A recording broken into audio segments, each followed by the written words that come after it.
মানুষ কিছু বুঝুক বা না বুঝুক, দুটো জিনিস খুব ভালো বোঝে। কে তাকে ভালোবাসে আর কে তাকে ভালোবাসে না। কেউ যদি তোমাকে ভালোবাসে, সে হাজার ব্যস্ততার মাঝেও তোমাকে গুরুত্ব দেবে, সময় দেবে। আমরা যাকে ভালোবাসি, যাকে ভালো বন্ধু ভাবি, তার থেকে বেশি কিছু চাই না, একটু কেয়ার চাই। আমরা সাবধানে চলতে পারি, কিন্তু কেউ যদি বলে সাবধানে যেও কিন্তু, তখন দেখবে মনের ভেতরটা একটা আলাদা ভালো লাগা কাজ করে।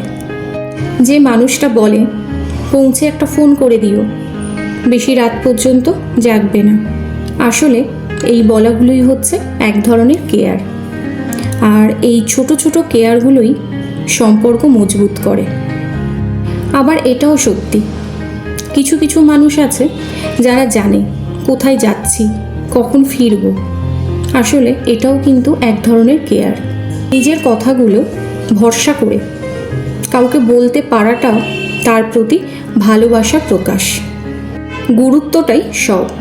কেউ যদি তোমাকে পছন্দ করে, কেউ যদি তোমাকে ভালোবাসে, কেউ যদি তোমাকে ভালো বন্ধু ভাবে, তাহলে তোমাকে গুরুত্ব দেবেই।